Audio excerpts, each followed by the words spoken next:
Hello दोस्तों, स्वागत है आप सभी का आपसे मैं सॉल्यूशन के इस नए वीडियो में। आज के इस वीडियो में हम लोग गाउस के प्रमेय के अनुप्रयोग का अगला अनुप्रयोग पढ़ेंगे, जो कि है एक समान आवेशित अनंत समतल चादर के कारण वैद्युत क्षेत्र की तीव्रता। हम लोग इस वीडियो में एक समान रूप से आवेशित एक अनंत लंबाई का समतल चादर लेंगे और उसके कारण किसी दूसरे बिंदु पर वैद्युत क्षेत्र की तीव्रता को ज्ञात करेंगे। जैसा कि आपको चित्र में दिख रहा है, हम क्या करते हैं, एक समतल चादर ले लेते हैं जो कि इस प्रकार से है, और ये क्या है, अनंत लंबाई का, मतलब इसका विस्तार अगर आप इसको इधर बढ़ाइए तो इधर भी क्या है, ये इनफाइनाइट है, और इसको अगर हम इधर बढ़ाते हैं नीचे की तरफ तो इधर भी क्या है, ये अनंत है, यानी इसका विस्तार जो है अनंत तक है। अब इस प्लेट के कारण या इस चादर के कारण हम क्या करते हैं, किसी बाह्य बिंदु, मान लेते हैं कोई एक बाह्य बिंदु है जो कि P है, मान लेते हैं एक बाह्य बिंदु इससे कुछ दूरी पर रखा हुआ है जो कि क्या है, P है। इस पर हमें इस आवेशित चादर के कारण वैद्युत क्षेत्र की तीव्रता को बताना है। तो मान लेते हैं हम लोग, ये जो आवेशित चादर है इससे जो इसकी दूरी है वो है स्मॉल r।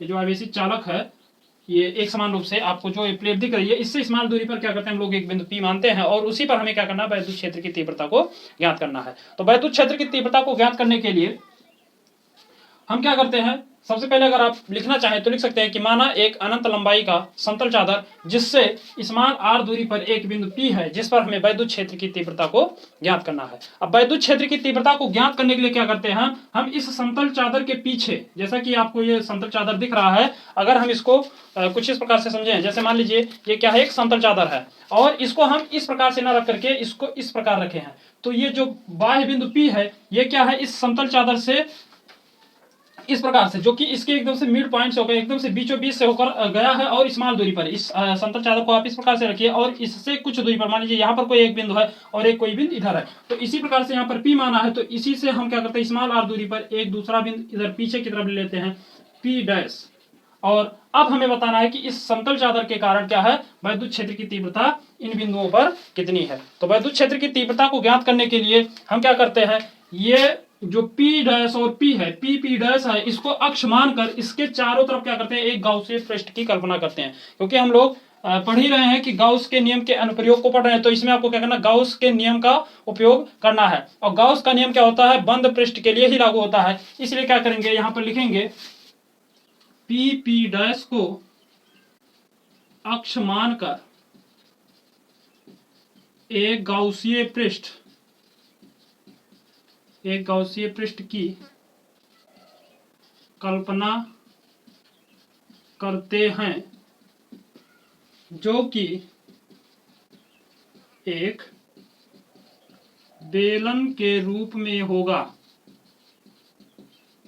एक बेलन के रूप में होगा। हम क्या करते हैं, ये जो P डैश है इसको अक्ष मान लेते हैं, और इसके चारों तरफ क्या करते हैं, गाउसीय पृष्ठ की कल्पना करते हैं, जो कि एक बेलन के रूप में होगा, और उसको हम क्या करते हैं, बना लेते हैं इस प्रकार से। ये हो गया हमारा गाउसीय पृष्ठ। अब आप लोगों ने पढ़ा होगा कि जो वैद्युत क्षेत्र होता है वो हमेशा प्लस से बाहर की तरफ, यानी इस पृष्ठ के कारण इस बिंदु P पर जो वैद्युत क्षेत्र की दिशा होगी वो इस तरफ होगी, यानी उस जो आपका गाउसीय पृष्ठ बना है उसके क्या है, बाहर की तरफ, यानी इस समतल प्लेट से बाहर की तरफ। और इधर देखेंगे तो इधर भी वैद्युत क्षेत्र की तीव्रता जो होगी वो इस दिशा में होगी। तो वैद्युत क्षेत्र इधर है और इस पॉइंट पर वैद्युत क्षेत्र इधर होता है, क्योंकि आपने शुरू में ही पढ़ा होगा कि वैद्युत क्षेत्र जो होता है वो प्लस से बाहर की तरफ और माइनस आवेशित है अगर कोई पृष्ठ, तो उसमें क्या होता है, अंदर की तरफ होता है। तो क्योंकि ये प्लेट जो है वो प्लस रूप से आवेशित है, इसलिए इससे क्या होगा, बाहर की तरफ वैद्युत क्षेत्र होगा। अब यहाँ पर देखेंगे तो वैद्युत क्षेत्र और ये जो बेलन का पृष्ठीय क्षेत्रफल है, ये वाला यहाँ पर वैद्युत क्षेत्र और बेलन का जो पृष्ठीय क्षेत्रफल है, इन दोनों की दिशा देखेंगे तो दोनों की दिशा क्या है, एक ही है, यानी वैद्युत क्षेत्र और पृष्ठीय क्षेत्र दोनों की दिशा एक ही है। इसलिए हम क्या करेंगे, इस पृष्ठ से गुजरने वाला वैद्युत फ्लक्स, यानी P डैश और P, इन दोनों से जो ये आपका बेलन है इसके दोनों पृष्ठों से गुजरने वाला वैद्युत फ्लक्स ज्ञात करेंगे। तो यहाँ पर लिखेंगे बिंदु P तथा P डैश के पृष्ठ से गुजरने वाला वैद्युत फ्लक्स। तो वैद्युत फ्लक्स जो होगा वो होगा phi equal to P dash से गुजरने वाला जो वैद्युत फ्लक्स होगा वो होगा E into ds cos theta plus P, ये आपका P डैश था, ये वाला P डैश है, इधर क्या है P है, तो इसको भी क्या लिखेंगे, E into ds cos theta. अब यहाँ पे आपको मान निकालना थीटा का, तो यहाँ पर देखिए ये जो वैद्युत क्षेत्र और जो ds है, यानी जो आपका गाउसियन पृष्ठ का क्षेत्रफल है, इन दोनों की दिशा एक ही, यानी ये दोनों क्या है, एक दूसरे के समांतर हैं, इसलिए यहाँ पर थीटा का मान क्या होगा, 0 डिग्री होगा, क्योंकि आपका वैद्युत क्षेत्र भी इधर है और जो आपका ये अनुप्रस्थ काट का क्षेत्रफल है इसकी दिशा भी जो है उसी तरफ है। यहाँ पर देखेंगे तो यहाँ पर भी वैद्युत क्षेत्र बाहर की तरफ है और अनुप्रस्थ काट का जो ये वृत्त, ये जो बेलन के अनुप्रस्थ काट का क्षेत्रफल है इसकी दिशा भी बाहर की तरफ है, यानी दोनों एक ही दिशा में, यानी दोनों एक दूसरे के समांतर है। तो इस स्थिति में जो थीटा का मान हो क्या है, 0 डिग्री हो जाएगा। तो यहाँ से इसको लिख सकते हैं phi equal to E into D S cos 0 degree plus E into D S cos 0 degree. अब cos 0 डिग्री का मान आप लोग जानते होंगे कि लिखेंगे, चूंकि cos 0 डिग्री इक्वल टू होता है 1 और cos 0 का मान होता है 1, तो यहाँ पे क्या रखेंगे, मान 1 रखेंगे, तो ये हो जाएगा फाई इंटू ई बराबर ई इंटू डी एस और plus E into D S, दोनों ई इंटू डी एस है, तो यहाँ से हो जाएगा फाई इंटू ई बराबर 2e इंटू डी एस, और इसको हम बना देंगे समीकरण नंबर 1। यानी हमें मिल गया कि ये जो दोनों आपके पृष्ठ हैं, यहाँ से गुजरने वाला कितना वैद्युत फ्लक्स है, तो वो है 2 इंटू ई डी एस। तो आई होप आपको यहाँ तक समझ में आया होगा। अब हम क्या करते हैं, हमें बताना है वैद्युत क्षेत्र की तीव्रता, वो भी गाउस के परिमेय से। तो यहाँ पर लिखेंगे गाउस के परिमेय से। तो गाउस के परिमेय से, गाउस का परिमेय आप लोगों ने पढ़ा होगा, गाउस का परिमेय होता है phi E equal to Q upon epsilon naught. क्या होता है, phi equal to Q upon epsilon naught. तो यहाँ पे इसको हम क्या करते हैं, समीकरण नंबर 2 बना लेते हैं।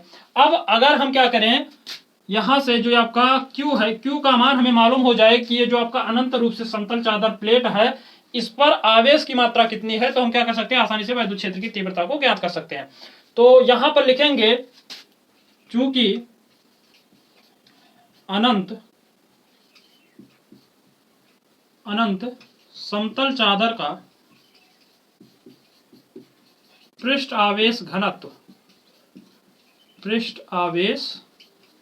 घनत्व सिग्मा इक्वल टू होता है, पृष्ठ आवेश घनत्व को हम लोग सिग्मा से प्रदर्शित करते हैं। और ये होता क्या है, तो प्रति किसी भी चादर के प्रति एकांक क्षेत्रफल पर उपस्थित आवेश की मात्रा जो होती है वो पृष्ठ आवेश घनत्व कहलाती है। एक बार फिर से सुनिए, किसी भी अनंत समतल चादर के एकांक क्षेत्रफल पर उपस्थित आवेश की मात्रा उस पृष्ठ का आवेश घनत्व कहलाता है और इसे सिग्मा से प्रदर्शित करते हैं। और सिग्मा इक्वल टू होता है हमारा Q अपान ए।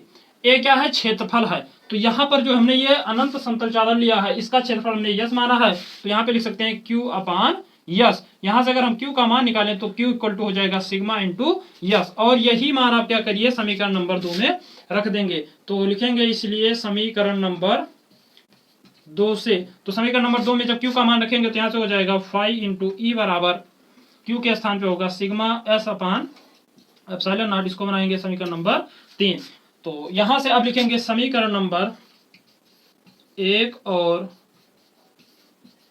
3 से, समीकरण नंबर 1 और 3 से। समीकरण नंबर 1 है phi equal to 2 into E D S, और समीकरण नंबर 3 है phi equal to sigma S upon epsilon naught. दोनों में देखेंगे तो इधर भी फाई है, इधर भी फाई है, तो दोनों को आप क्या कर सकते हैं, अगर ये दोनों आपस में बराबर है तो ये दूसरा सिरा राइट वाला भी राइट के क्या होगा, बराबर होगा। तो यहाँ पे लिखेंगे 2 into E into D S equal to, इधर वाला बराबर कर देंगे sigma S upon epsilon naught. कैसे करेंगे, क्योंकि यहाँ पर देखिए तो ये भी फाई है, फाई दोनों के आपस में बराबर है, तो इधर वाले सिरे भी क्या होंगे, आपस में बराबर होंगे।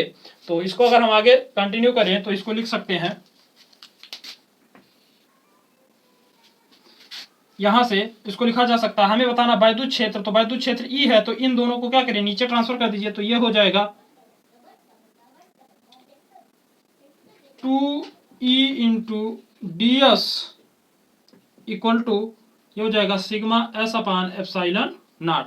इन दोनों को उधर भेजेंगे तो ये आ जाएगा E equal to sigma S upon epsilon naught into 2 into S. ये क्या है, ds जो है वो क्या है, हमने एकांक लंबाई का क्षेत्रफल माना है, वो क्या है, ds है। तो इस पूरे जो ये अनंत लंबाई का जो क्षेत्रफल है, इसको हमने क्या मान लिया, यस मान लिया। तो यहाँ पे जहां पर यस है, ds है, यहाँ पर क्या करेंगे, यस कर देंगे, यस को इधर भेज देंगे, तो ये हो जाएगा यस। यहां से देखेंगे तो यस से यस क्या होगा, कैंसिल हो जाएगा, और ये आ जाएगा equal to sigma S upon 2 into epsilon. तो यहाँ से यस कैंसिल हो गया, यहाँ से हमें मिल गया वैद्युत क्षेत्र की तीव्रता का सूत्र equal to sigma upon 2 into epsilon naught. और यही क्या है, अनंत समतल चादर के कारण वैद्युत क्षेत्र की तीव्रता का सूत्र है। तो आई होप आपको ये वीडियो अच्छा लगा होगा। अगर वीडियो अच्छा लगा हो तो चैनल को सब्सक्राइब कीजिए, वीडियो को लाइक कीजिए। मिलते हैं अगले वीडियो में, तब तक के लिए जय हिंद।